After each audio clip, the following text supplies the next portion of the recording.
మహోన్నతుడు మహాగణుడు పరిశుద్ధుడైన యేసుక్రీస్తు ఉన్నత ఘనమైన నామమున ఈ ఉదయకాల సమయము ప్రియ సహోదరి సహోదరుడా, మీ అందరికీ శుభాభివందనాలు తెలియజేస్తూ నజరేయుడు నమ్మదగిన యేసుక్రీస్తు నామమున ఆయనకు స్తుతి ఘన మహిమ ప్రభావాలు ఆరోపిస్తూ ఉన్నాను.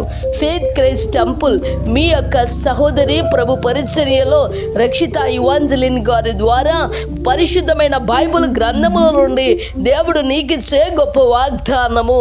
ఈ దిన వాగ్దానము,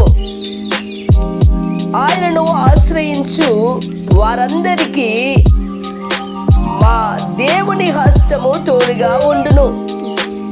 ఆయనను ఆశ్రయించు వారందరికీ మా దేవుని హస్తము తోడుగా ఉండును. ఎజ్రా గ్రంథము 8వ అధ్యాయము 22వ వచనము.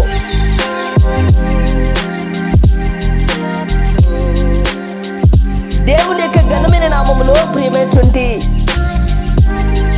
సహోదరి సహోదరుడా, నా ప్రియ తల్లి చెల్లి అక్క అన్న, ఈరోజు దేవుడు నీకు ఇచ్చే గొప్ప వాగ్దానము గమనించండి. ప్రియులరా, దేవునికి స్తుతి కలుగును గాక.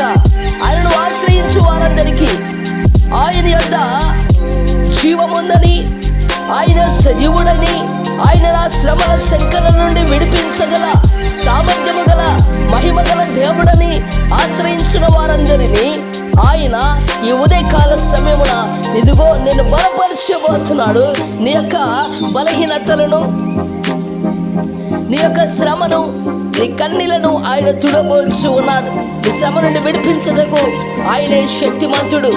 సైన్యములకు అధిపతి యెహోవా ఈ రోజున నీకు ఇచ్చే వాగ్దానం ఏమంటే, ఇదిగో నేను నిన్ను నా హస్తమును నీకు తోడుగా ఉంచుదును అంటున్నాడు.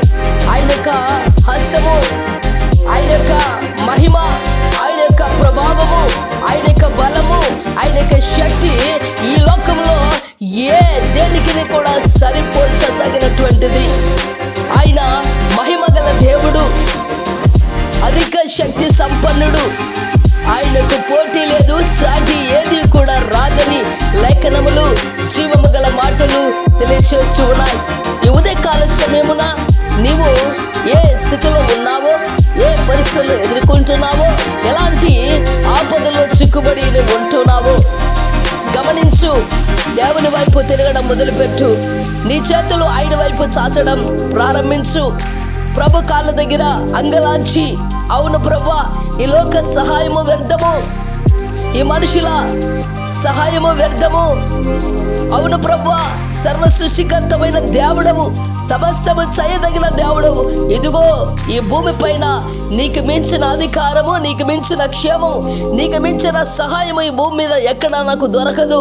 ప్రభా, నీవే ఆధారమని, నీవే దిక్కని, నీ సన్నిధికి, ఆయన సన్నిధికి వచ్చిన ఏ ఒక్కరిని కూడా ఆయన విడిచిపెట్టువాడు కాదు. ప్రియులరా, ప్రేమస్వరూపుడు, కనికరము గల దేవుడు, ఆయనలో జాలి ఉంది. ప్రియులరా, ఈ లోకమంతా నిన్ను ఏకమై నిన్ను వెలివేసిన, నీ పరిస్థితులు నీకు తలకు మించిగా పోయినా, నీ మరణ ఛాయలో నిన్ను అది నెట్టివేసిన ఈ ఉదయకాల సమయం దేవుడు నీతో మాట్లాడుతున్నాడు. ఆయనను ఆశ్రయించాలి, ఆయన యొద్దకు రావాలి, ఆయన నమ్మదగిన దేవుడని విశ్వసించాలి. వారి ఎడల గొప్ప కార్యము జరిగించబోతున్నాడు. నీ ఎడల ఈరోజు గొప్ప మేలుతో నింపబోతున్నాడు.